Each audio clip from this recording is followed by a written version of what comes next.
Today on the podcast, we're going to be looking at pre-orders and partnerships as a cost-effective way of starting your business.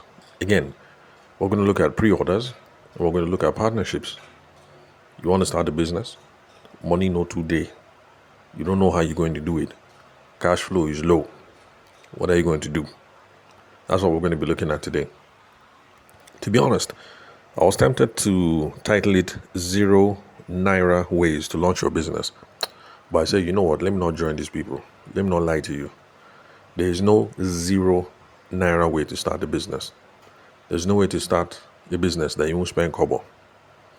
There is also no zero effort way to start a business. There's no way you start a business that you won't lift a finger. So I said, let me not join these people and start giving people hope that there's a way that you start a business without dropping kobo or without lifting a finger. So that's what we're going to be looking at today. I'm making today's recording at home, so expect to hear some noise in the background, especially some clanking, because it looks like one of my neighbors is having some maintenance work done on his house or her house. We have to be gender inclusive over here. So if you've been looking for a podcast that all we do, business, Niger business, then this is the podcast for you. Welcome to the podcast. I'm your host, Tabashima Aide. And for years, this is all I've been doing. Bringing advice, insights, strategies, tips, tricks, tactics, results in the Nigerian market. It's all I'm focused about. So if you're ready to stop wasting time on all those other generic podcasts, then stay tuned in here. Stay locked in here. Subscribe on Spotify, YouTube, Apple, or any player of your choice. And if you'd love to connect, call, send me a text message or a WhatsApp message on 080-6466-2140. So again, today on the podcast, pre-orders, partnerships, how to start your business when you don't have much money. Now, the reason why this is what I'm tackling today is because on the radio show, because I have a radio show on Radio Maria 91.3 FM, that's Abuja, is called the Business Booster Show. So on the Business Booster Show now, one guy called in. The guy's name is Edu. If I heard him correctly, the guy's name is Edu. Abuja based, of course, and Area 2, I think that's where he lives. So Edu, just in case you discover this podcast, shout out to you. You're the one that inspired today's episode. So Edu's problem now, the issue is that he's finding it difficult to grow his business because of lack of capital. By the way, sidebar, just between me and you, lots of people call on the radio show and they say they're having a problem because of lack of capital. Now, I don't like to put people down, but because you guys are my peeps, we've been having a relationship for a while. You guys listen to my voice, so I can speak to you straight. And just take it that I'm speaking to you straight out of love. There is no such thing as your business is suffering because of lack of capital. Foul. There is no such thing. Businesses suffer for a number of reasons. But for most people, especially in the SME space, as in you day fresh, just they start, the reason why you're suffering is not because of lack of capital. If you think it's lack of capital, you will always be thinking, who will borrow me capital? The main reason why most SMEs are suffering is because they lack the ability to sell. Excuse me. They are poor at sales. They are poor at marketing. Because they are poor at sales and marketing, because they are poor at talking to strangers, because they are bad at getting people to become customers, because they are bad at collecting money once you talk to people. That is the main reason why the business is suffering. So money is not flowing into the business. That is the reason why most businesses are suffering, because money is not flowing in. For those of you who keep saying that, lack of capital is the problem, you're thinking of how you can get money from rich uncles and aunties or investors or loans or whatever. But look, let's be real here. Whenever you have that mindset, what you are doing is you are borrowing cash flows from the future. Let me explain. Zuckerberg, we all know Zuckerberg, Abby. The guy is our age mate, Abby. Well, the guy is a billionaire, right? Okay. Now, this is how Zuckerberg this is how they did it. In the beginning, you have this wonderful idea. This idea is not making money yet. You go and look for investors. Investors will drop money now. They'll give you millions and millions of dollars, hard currency. But when these investors give you money now, it is because they have hope that this is your idea, the thing makes sense. So therefore, they're hoping that in the future, the business will be making good money. What they are trying to do in giving you money is they want to take a share of that money that is coming in the future, but they want to take that money now. That is what happens. Okay? So, let me repeat. When you go and raise money today, you're essentially just borrowing your cash flow from the future. So whether you like it or not, you will still have to go and learn how to sell something. You will still have to learn how to make money somehow. So Zuckerberg they solved the problem by selling advertising. And so now everybody is happy. The people that dropped money before, they are happy because cash don't they flow. They are now seeing returns. So everybody is happy. So, whether we like it or not, the point will come. At some point, Zuckerberg they had to figure out a way about how to collect money from us. The time will come when you have to learn how to collect money from someone. You either do that now or you do that in the future. My own take is, if you're in SME space, learn how to be collecting that money now, which is why sales and marketing is important. So don't tell me that your business is suffering because of a lack of capital. Go out and look for customers. Make sure you're charging a fair price. The profit that comes in, you use small to flex. You use the remainder and invest back into the business. That is how money, which is the life law of business, will be coming small. Capital is not your problem. For those of you in the SME space, capital is not your problem. I will say it one more time. For those of you, you just start, you're brand new, you're fresh. It's not as if your business is capital intensive. Capital is not your problem. Now for Edu, on the other hand, capital is the problem. Because what Edu does is, the guy is in the cocoa and timber business. And all these businesses that involve bush, they are really capital intensive. So you're based in Nasarawa, you want to mine gold, you go into the bush, into the wilderness, you begin to dig. It's capital intensive. You have to buy a shovel, you have to pay people, you have to buy explosives, you have to pay geologists to go and figure out where the gold stream is. Any business that involves entering bush is capital intensive. Exporting charcoal, capital intensive. Exporting timber, capital intensive. Cocoa, capital intensive. Palm wine, capital intensive. If you don't believe me, travel towards all that Bini area and you see the hectares and hectares, plenty of land. People will plant palm wine trees. Oh, by the way, unfortunately, palm wine has is it gestation? I don't know what to call it. There's some things that you plant now and it takes a while before the fruit comes. So I think for palm wine, is it like 7 years? I'll be 11 years. In other words, if you're entering into the palm wine business or the palm whatever business and you plant your trees now in 2025, you will not even begin to smell any money, not to talk of break even or whatever, until 7 years from now, because that is how long it will take for the thing to grow. In the meantime, while you're waiting for that 7 years in fact, let's make it practical. This is 2025, Abi. So if I say I want to enter into that business now and I go and buy 1,000 hectares somewhere in Edo State, and I go and plant, 700 heads of palm fronds, palm kernel, palm tree, or whatever it's called. By the way, I'm not in the business, so I'm just making stuff up. I don't know whether 1,000 hectares is enough, and I don't know whether 700 heads is a good investment or not. But either way, if I remember correctly from secondary school, I think it takes like 7 to 11 years. So 7.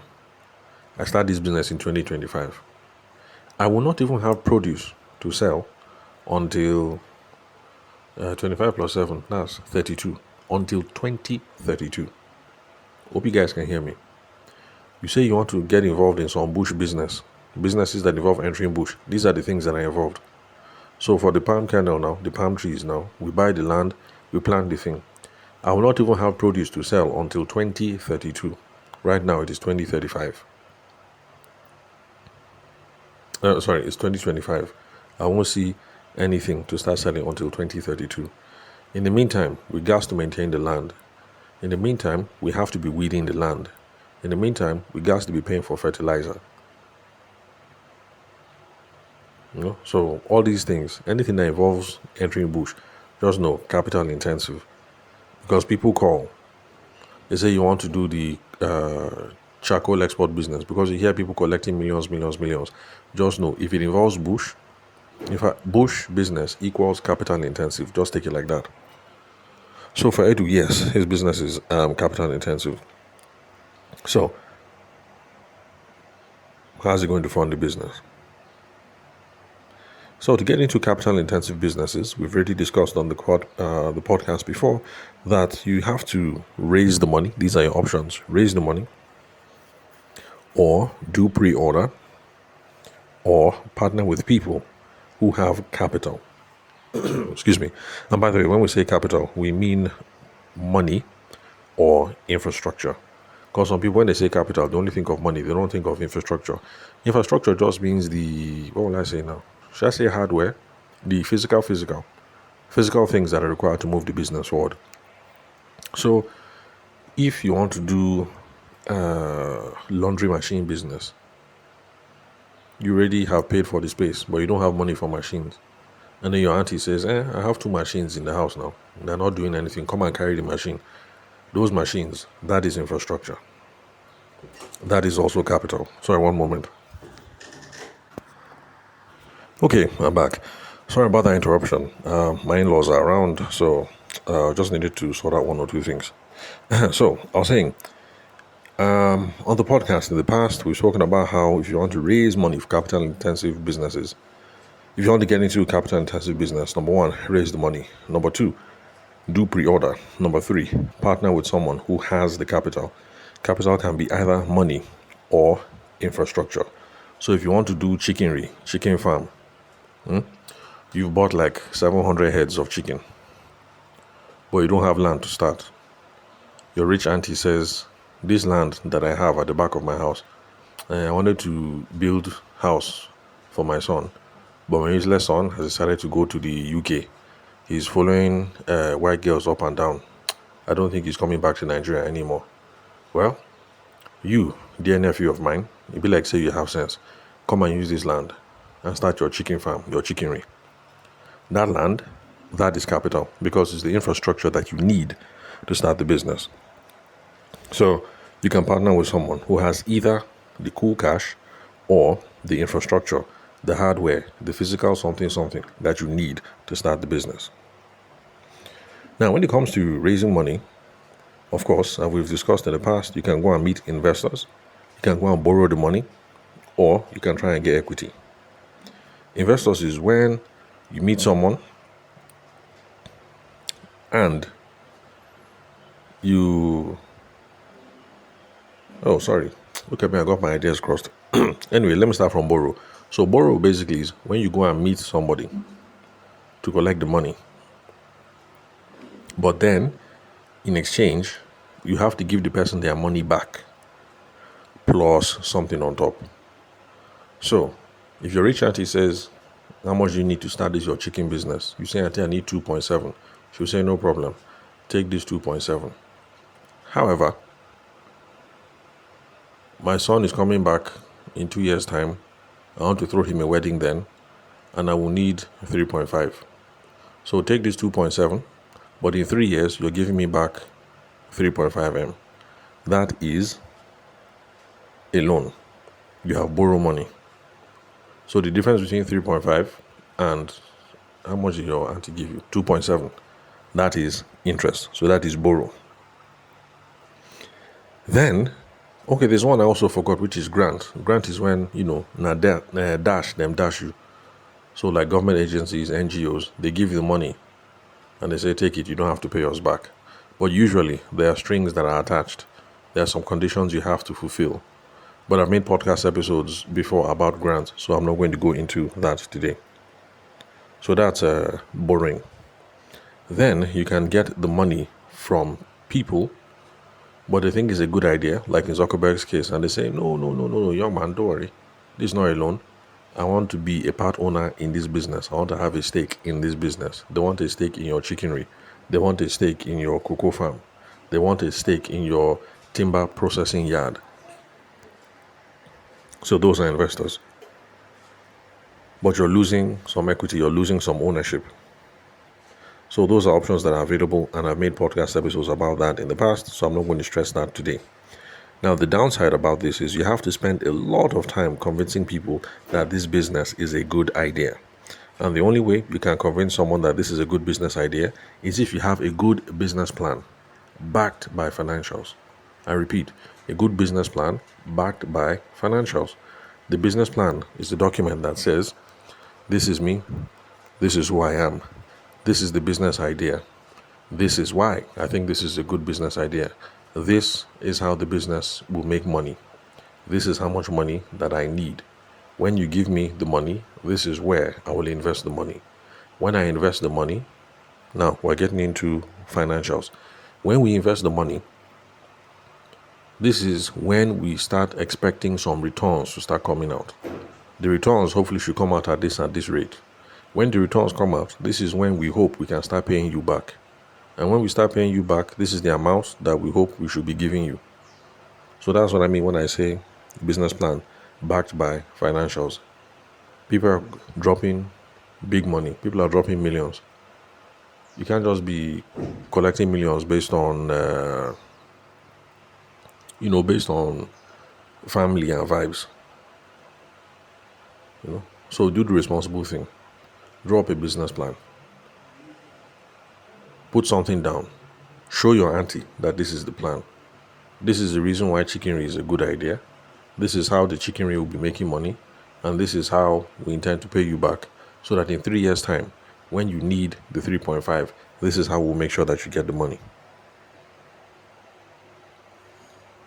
Now, since we've made lots of podcast episodes about that in the past, let's just leave that and go straight into pre-order. Because remember, we're talking about pre-orders and we're talking about partnerships as ways of getting into the business. So pre-order is kind of hard to explain, but let me just go ahead and explain it the simplest or best way that I can. Pre-order just means you collect money from somebody first. You now use that money to fulfill the order.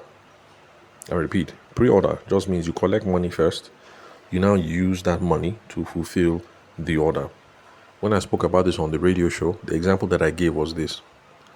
I hear in Abuja now that that Samsung Fold is going for like 2.5. I don't know how true it is, but that's the gist I've heard. So let's say that true, the thing is actually like 2.5, and I'm thinking, 2.5M. There's good profit there. I need to enter that business. I cannot go around and start telling people that, do you want Samsung Fold? I can supply it for you and your wife. How many do you want? You want 3? The man says yes, he wants 3. I said, sure, no problem, sir. Transfer that money to my account and you will have the phones by Wednesday next week. So the guy will now transfer 2.5, 7.5. He will now transfer 7.5M to my account. So that is the pre-order. Because right now, I don't have that Samsung phone on me. I don't have shishi. But I've collected the money. I'll now take that money and I can go to Banex. Maybe I can go to the place where they're buying in wholesale. And maybe I can buy the phone. Instead of buying it at 2.5, maybe I can buy the phone at 1.8. I buy 3. So 1.8. That is 3. Then that remaining 888. That's 24. Maybe? 24 plus 1, that's 3.4. So that's 3.4M. But I collected 7.5. And I use 3.4M and buy all those phones, if my math is correct. If my math is not correct, I don't think my math teacher is listening, so no shame. I will now deliver the phone to the guy on Thursday. And he's like, oh, thank you very much, Mr. Ayede. Pleasure doing business with you. I look forward to doing business with you again. And I'll even try and get some referrals for him. So this is how I will enter into the Samsung Fold or mobile phone business. Meanwhile, I no get shishi. I don't have warehouse. I haven't bought inventory. I no get nothing. That is pre-order. Collect the money first. The money that you collected, make sure you collect enough so you can use that to fulfill the order. That essentially is pre-order. I explained it like that live on the radio. And I told people that, look, I understand that some of you are nervous because me too, the first time I heard it, when I was much younger, I said, na scam now, na 419 be that. Honestly speaking, that was my first impression. But it took me a while to realize that, there are some businesses, that's just how some businesses and that's how some industries run on pre-orders. And I was able to see that it's an ethical thing. It can be done legally. But of course, if you're a criminal at heart, you can see where there's temptation for, you understand? There's temptation for misuse. And of course, you have to plan these things well. Because if you collect 2.5, that's 7.5. And then you find out now that actually, to fulfill the order, you actually need 8.2. Then wahala day. Because you go back and start asking for extra money, you sound like an idiot. But anyway, let's leave the potential ethical issues that are involved. But that essentially is a pre-order. And then, while I was on the air, somebody called. And the example that the person gave, because it was a real life situation, it was the perfect illustration for what I was trying to say. The guy is in the waste management business, based in Abuja. The guy don't get some small contracts here and there. And now he wants to branch. So he decided he'll look at other states. He got a contract that was awarded for another state. And so that's the reason why he was calling. Because he has gotten the contract. But meanwhile, the guy no get compactor. A big compactor. That's the big truck. Big truck. That thing that looks like a lorry. But the thing is covered at the back. You throw all the refuse in it. And then the thing just grinds all the trash. So that's the compactor.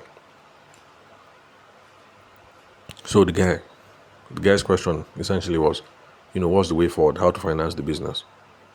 So after he cut, I told him, see, those of you listening to the show now, you can see how I'm not making things up.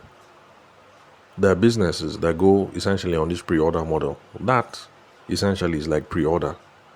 You went to the state, you went to the local government, you say, give me this contract. They gave you the contract. Meanwhile, you don't have the thing to fulfill the contract, but you've been given the order. So that is a pre-order. You go and sell, you go and market yourself. You secure the contract, you secure the order.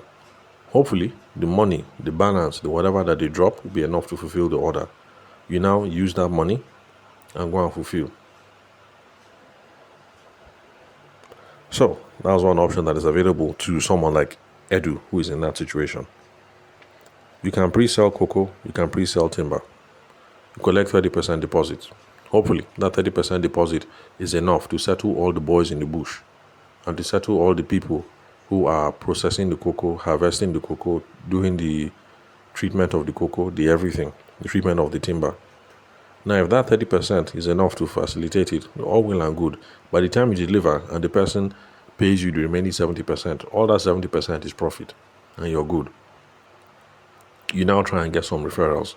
But of course, you'll be saving up from all that money so that one day you have all your equipment on ground. Money to pay laborers on ground. The chainsaw, the processor, the everything, you buy it, you keep on ground. So that in the future, you don't have to do pre-orders anymore. Everything is now in-house. You have more control over your schedule. You have more control over your cash flows, things like that. So that essentially is pre-ordering. So you can see that I'm not making things up. I discussed this on the radio show. Before we closed the radio show, somebody called and it was essentially a pre-order. The guy went to go and get waste management contract, but he does not have compactor. And he's now thinking, what's the way forward? So for those of you who thinks this sounds like 419, I understand. If you think something sounds like 419, do not engage in it because selling is hard. If you don't have confidence in what it is that you're doing and you're trying to do it, your mouth will be shaking and people will say, this guy, something is fishy about this guy, but I'm not too sure. So only chook head when you are confident that what you're doing is legal and is above board. So if you're afraid of this kind of arrangements, then stay away from pre-order. But you can see how pre-order is an option for you to enter a business and money no today. So that's one option. Then let's see, what else? Okay, partner with someone who has infrastructure. So back in my baby lawyer days, this is when we would talk about joint venture partnerships, joint venture agreements, things like that. Now, a joint venture just means you and me, we come together, we partner to enter the business, because to enter this business we did X, Y, Z. Me, I have the X. You have the Y and the Z. And you say, oh boy, how far now? Okay, how far now? More run them. Then you come together and then you do the business, because you need X, Y, Z. One partner has X, another person has Y and Z. That is called the joint partnership. Now, for these capital intensive businesses, all this bush business, mining gold, mining lithium, mining diamonds, what else? Processing timber and all these things. The money that is involved is usually big, big money. We're not talking tens of thousands. We're not talking hundreds of thousands. We're talking tens of millions or hundreds of millions. It is big money. My advice to anyone is, when you're at that level, when you're at that stage, and you're chilling with big boys, big girls, when are done the exchange hundreds and hundreds of millions, please, I beg you, before you sign anything called joint venture agreement, I beg you, go and involve a lawyer. Joint venture partnerships, joint venture agreements are very, very technical. So let's say at this cocoa and timber something, you enter into joint venture with someone. Let's say you own the land in the bush. Let's say it's family land. And then the other person is going to drop money to be hiring the laborers. And the person is going to drop money for machines. There are lots of things that need to be decided. For instance, the machines that the person is buying, who owns it? Is it the person that owns it and he's lending it to the business? Or is it this new business that owns it? The machines, maintenance, how are we going to be maintaining the machines? If we decide one day that we're going to dissolve this partnership, are we going to break it and then, everything 50-50? Or how? So there are lots of issues that need to be discussed, that need to be decided upon ahead of time. So please involve your lawyer, because this is something high stakes. Because I do not want any of you to get involved with something where you make a promise that you can't keep, or you enter into a covenant. Then when you start that covenant, you see that the terms of the covenant are too heavy for you to bear. So before you sign any joint venture something, go and involve a lawyer. If you're at that stage, there's no point reaching out to me, because to be honest, I haven't practiced law in, maybe like 18 years. So I will be of no help to you there. The best I can do is I can say, well, this guy is my classmate. He's still in the game. Let me give you his phone number. He'll be able to advise you accordingly. So those are two options that you can use to launch your business when, your hand is not that strong or your pocket is not that strong. You can do pre-order. Collect the money first. Make sure the money you collect is enough to fulfill the order. Or look for good candidates for a joint venture partnership. And remember, joint venture partnership just means you want to enter into this business. This opportunity requires X, Y, and Z resources. You only have Y and Z. So you go and meet somebody who has X. Then you do the business together. You sign an agreement. And then you begin. Any agreement you're signing, especially when you're getting to that level, millions and millions and millions and millions, because even at the level of hundreds of thousands, when things go wrong, people lose their mind. Not dog of when hundreds of millions are involved. So please involve a lawyer. So that's it, essentially. And let me repeat one more time, in case anybody who didn't get it at the beginning. When you see or hear people all over on the internet talking about businesses that you start with zero kobo, $0, it's a lie. Because even in this example, Edu, who is going into the bush, if nothing else, I'm sure he's raising his own transport fare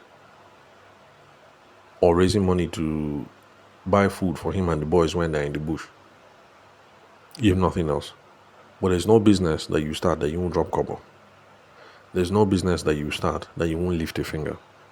So there's no business that is effortless. There's no business that does not require anything down. So all those people who keep on talking about, oh, passive this, passive that, 0 naira down, 0 there, they're not telling you the truth. Don't follow those people. Please, do not follow those people. I was tempted, I told you guys, to make the title of this thing 0 naira ways to launch your business. But I said, let me not join these people in telling lies. I know if I title it 0 naira ways to launch your business, I know that boys will download this episode. You say, it's a way for me to enter business and I won't drop money. Let me listen. So I'm doing the responsible thing, not giving it that title. And stop looking for business opportunities where you won't lift a finger or where you won't drop a kobo. Doesn't exist. Maybe when we get to heaven, we'll find those kind of business opportunities.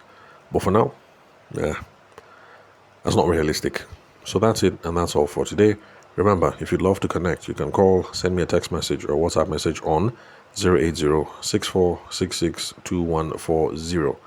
And if you're ready for more topics like this about business, growing the business, getting money, getting customers, moving market, getting sales, you're looking for strategies that work in Nigeria, then you're in luck. Because wherever it is that you're listening to this podcast right now, whether in the podcasting app or on YouTube, if you just keep scrolling, you will see that there are over 1,200 episodes here. So you're in the right place. Enjoy. Listen. But don't spend like 3 hours listening because you actually have to get up and hustle. Wish you're in the right place.